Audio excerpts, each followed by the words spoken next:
जय हिंद सभी को। 2018 वाले जितने कैंडिडेट हैं सब ये बात जानते भी होंगे कि सभी ट्रेनिंग सेंटर लगभग खाली है। अभी आप सुन रहे होंगे, कुछ कॉल रिकॉर्डिंग भी आप लोग सुने होंगे असम राइफल की तरफ से या बीएसएफ की तरफ से, एसएसबी वाला तो हम भी आपको सुनाए थे। हम लगातार सब जगह कांटेक्ट किए, जितना भी लड़का ज्वाइनिंग कर रहा है सब नया लड़का ही बता रहा है और हम खुद भी देखते भी हैं। यही देखते हैं कि अगर मान लीजिए, उदाहरण आप मान लीजिए कि अगर 300 लड़का ज्वाइन कर, मतलब ट्रेनिंग सेंटर का कैपेसिटी है कि 300 लड़का ज्वाइनिंग होगा, तब विश्वास नहीं मानिएगा कि 200 लड़का भी नहीं पुरता है और फिर उसमें भाग जाता है। मतलब 50% अगर आप बोल दें तो बहुत है, समझे। अब सरकार का नीति देखिए, ऑल मेडिकल फिट को लेकर के हम बात कर रहे हैं। सरकार का नीति देखिए कितना गंदा है कि आखिर हमारे देश में जब सेना का आवश्यकता है, क्या आप कोई झुट्टों का नाटक थोड़ा ना करवा रहे हैं कि चलिए एक भर्ती निकलवाए, खाली नाम का एक भर्ती, चलिए हम 55,000 लड़का ज्वाइनिंग करवा लिए नाम का, और लड़का जो है सिर्फ 40,000 ही पूरा। तब ये सब काहे नाटक करवाते हैं? तब आत्मनिर्भर ही रहने दीजिए ना सबको। यही हम बोलना चाहते हैं कि जब आप वैकेंसी निकाल रहे हैं 60,210 का, आप ज्वाइन करवा रहे हैं 55,000 को, आपके पास स्टूडेंट पहुँच रहा है 40,000। 40,000 और 60,000 के बीच 20,000 का डिफरेंस है। हमारे पास कैंडिडेट हैं 55,000 के आसपास, और अगर आप 20,000 किसी प्रकार से मेहनत करके दे दीजिएगा तो काम हो जाएगा, क्योंकि इसमें से भी बहुत कैंडिडेट हैं जो कि नहीं जाएंगे। खैर, हम इसका उनका बात नहीं करते हैं कि नहीं जाएंगे, हम लोग को ऑल मेडिकल फिट ज्वाइनिंग चाहिए, ठीक है। इसीलिए दिल्ली जाने के लिए बोल रहे हैं और लगभग लड़का पहुँच भी रहा है। सभी लड़का से हम लगभग कॉन्टैक्ट में हैं। जो देखिए, जिसका इसका नंबर था, हो सकता है आप लोग के पास भी कॉल जाए, हम ही करेंगे कॉल, ठीक है। लगभग लड़का जो है पहुंच रहा है दिल्ली, ताकि परमिशन मिला है इस बार ज़बरदस्त रामलीला मैदान में। और आपको हम सुबह भी बताए होंगे कि रामलीला मैदान में प्रदर्शन करने का मतलब ये है, उसमें भी भूख हड़ताल, समझ रहे हैं कुछ। पूरा वर्ल्ड में जानता है कि रामलीला मैदान दिल्ली क्या चीज़ है। जो कुछ अगर कहीं से भी कुछ बड़ा मुद्दा उठा है तो रामलीला ग्राउंड से ही उठा है, याद रखिए। और एसएससी जीडी का मुद्दा अगर रामलीला ग्राउंड में अगर उठेगा, खास करके भूख हड़ताल के नाम पर, समझ रहे हैं मुद्दा कहाँ से कहाँ चले जाएगा।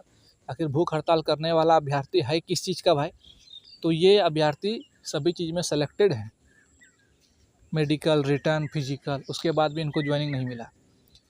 ज्वाइनिंग ये किस चीज़ में करना चाहते हैं भाई? ये बैंक में नौकरी नहीं करना चाहते हैं, रेलवे ग्रुप डी में नौकरी नहीं करना चाहते हैं, कोई चपरासी नहीं है बन रहे हैं, या कोई कलेक्टर नहीं है बन रहे हैं। इनको एक छोटा सा अर्धसैनिक बल में कांस्टेबल का पद चाहिए। वो कांस्टेबल जो कि लगातार आप देखते हैं कि शहीद होते रहता है, शहीद होने के बाद भी शहीद का दर्जा नहीं है। कहने का मतलब समझ रहे हैं कि ये वो विद्यार्थी हैं जो कि जान देने के लिए तैयार हैं हर हमेशा देश के लिए, लेकिन सरकार अनदेखा कर रही है। ऐसा नहीं चलेगा। हम लोग क्या बोले, अभी तक जो है हम लोग गांधीगिरी पूरा दिखाए, अब भगत सिंह बनिए, ठीक है। चलिए प्लॉट पर देखते हैं क्या होता है साला। इस प्रकार से धीरे धीरे चुपचाप रहने से कुछ नहीं होगा।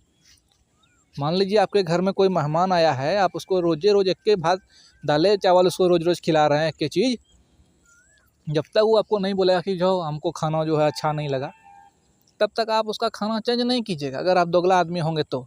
अच्छा आदमी जो रहता है, अगर अच्छा सरकार रहता तो आप लोग का ज्वाइनिंग हो जाता। जब सरकारें दोगला है तो आप लोग का कहाँ से होगा? उसी प्रकार से जब तक वो आदमी नहीं बोलेगा आपको, जो आपके घर में मेहमान आया है, जो संबंधी आया है आपके घर में, वो अगर नहीं बोलेगा कि जो अब दूसरा चीज़ बदल के खिलाइए, तब तक आप नहीं बदल के खिलाइएगा। वही वाला सिस्टम है, अभी सरकार को पता नहीं चल रहा है। और एक बार बता देते हैं कि सरकार के संज्ञान में ये बात आ चुका है, ताकि देखिए राजनाथ सिंह से भी मिला गया रणबीर सर जी के द्वारा, बाकी एचएमओ से पीएमओ तक सब घटना कर दिया गया है, ठीक है। इसमें कोई टेंशन नहीं लेना है किसी को कि आप लोग का जो प्रदर्शन है वो कोई छोटा प्रदर्शन नहीं है, समझ रहे हैं बात को।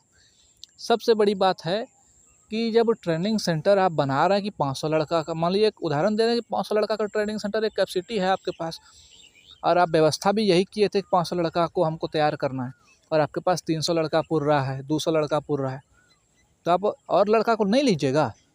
अगर आप नहीं लेते हैं तब तो ये हो गया दूसरा वाला बात कि भाई चलिए रेलवे ग्रुप डी का भर्ती था, नहीं लिए, कोई दिक्कत नहीं, काम चल जाएगा। ये तो देश का सेना है, इसमें आप कैसे काम चलाइएगा? कहाँ से लाइएगा सेना? आप गारंटी देते हैं कि 4 साल के भीतर में नया भर्ती पूरा होगा ही नहीं। जब तक अभी तक वैकेंसी जब नहीं आया है तो भर्ती पूरा कहाँ से होगा? और आपके पास बना बनाया हुआ कैंडिडेट मिल रहा है, एक फौजी मिल रहा है आपके पास 50,000 के आसपास, और आपके पास आज 3 साल से पहले ही आप बोले हैं कि हमारे पास लगभग 1,11,000 से अधिक पद खाली है। ये क्या नाटक हो रहा है? तो दोस्त, ये सब बात तो सरकार को बोलना चाहिए। हम आपको क्यों सुना रहे हैं फालतू में? ये आपको हम इसलिए सुना रहे हैं कि अगर आप प्लॉट पर पहुँचे, ठीक है, प्लॉट पर मतलब रामलीला ग्राउंड, रामलीला मैदान हिंदी में बोलें तो, अगर आपके पास नेशनल मीडिया आए, पत्तल चाट मीडिया आए, मोदी गोदी मीडिया, जो भी आप बोलते हैं, सब बात खुल के बोलना है। किसी को नहीं डरना है, किसी को नहीं हिचकिचाना है। क्या बोलेंगे नहीं बोलेंगे, बिल्कुल हम खुल के बोलिए। आपको कोई फांसी नहीं लटकाएगा, और अगर फांसी लटकाएगा तो आपके साथ 50,000 कैंडिडेट है जी, समझे। और 50,000 कैंडिडेट से बड़ा बात है कि आप लोग जब वहाँ जाइएगा तो आपका पूरा दुनिया जानेगा आपके बारे में, पूरा देश जानेगा आपके बारे में कि आप लोग आखिर प्रदर्शन किस चीज़ के लिए कर रहे हैं। आप लोग रोटी कपड़ा मकान नहीं मांग रहे हैं, आप अपने देश के लिए जान देने के लिए तैयार हैं, और एक मौका मांग रहे हैं देश सेवा करने का। लोग को पता भी तो लगना चाहिए। ये किसान आंदोलन हुआ इतना बड़का, सरकार का थू हुआ उसमें, अब देखे कि नहीं। किसान आंदोलन में आप बोलते हैं कि किसान आंदोलन में किसान का नहीं सुना तो मेरा क्या सुनेगा, है कोई लड़का का यही सवाल है, किसान का नहीं सुना तो। भाई मेरे, किसान का मुद्दा अलग है, आप लोग का मुद्दा अलग है। सब एक के तरह थोड़ा लगता है खाने में, अलग अलग सबका टेस्ट होता है ना, सबका कीमत भी अधिक है, अलग अलग है। यही समझ के आप लोग जाइए दिल्ली, और इस बार हम आशा क्या करेंगे, विश्वास है पूरा कि अधिक से अधिक संख्या में आएंगे आप लोग, ठीक है। हाँ, अब कुछ स्टूडेंट ये भी सोचेंगे कि पिछले बार आए थे, पता है आपको इस बार का परमिशन, आप आइए, इस बार भूख हड़ताल होगा विशेष रूप से, समझे। और रामलीला ग्राउंड जो आप लोग जगह चुने हैं, ये बहुत ही अपने आप में काबिलियत रखता है ये जगह, ठीक है। पूरा देश के संज्ञान में आ जाएगा ये बात कि घटना क्या है। और आप देखिएगा 1 से 2 दिन में धड़फड़ा के जो है एसएससी फटाफट प्रयास करके सेकंड लिस्ट जारी करने का, लेकिन हम लोग को सेकंड लिस्ट नहीं लेना है। हम लोग को करवाना है कि भाई आपके पास जो आप नोडल एजेंसी बनाए थे सीआरपीएफ को, आप सीआरपीएफ से पूछिए कि और जितने भी आपके पैरामिलिट्री फोर्सेस हैं, सबके ट्रेनिंग सेंटर में कितने कितने स्टूडेंट नहीं गए हैं, खाली हैं, कितना डाटा है, उससे आप डाटा मांगिए। उसके बाद आप ऑल इंडिया का डाटा चेक कीजिए, वो डाटा करके आप एसएससी को भेजिए, एसएससी फिर नया मेरिट बनाएगी 50,000 स्टूडेंट के लिए। इस प्रकार से हम लोग को बोलना है, समझे, नहीं तो ये सरकार कभी नहीं सुनेगी, बहुत चुतिया सरकार है। सबसे बड़ी खुशी की बात है कि आप लोग मेरा बात सुन रहे हैं, समझ रहे हैं और फॉलो कर रहे हैं।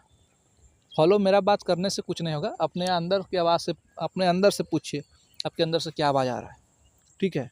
ज़िंदगी भर अगर घर में घुस के मरना है तो मरिए, कोई बात नहीं है, लेकिन अगर एक बार रिस्क पे खेलना है, ताकि अगर आप कुछ सोचते हैं, कुछ बड़ा करना है अगर आपको, तो रिस्क तो लेना ही होगा, ठीक है। और इसमें कोई बड़ी रिस्क नहीं है, आपके साथ 50,000 कैंडिडेट खड़ा है, हम भी खड़े हैं। चलिए फिर समय मिलेगा तो आपके लिए बातचीत करते हैं, लेकिन दिल्ली ज़रूर जाना है दोस्त, ठीक है। जय हिंद।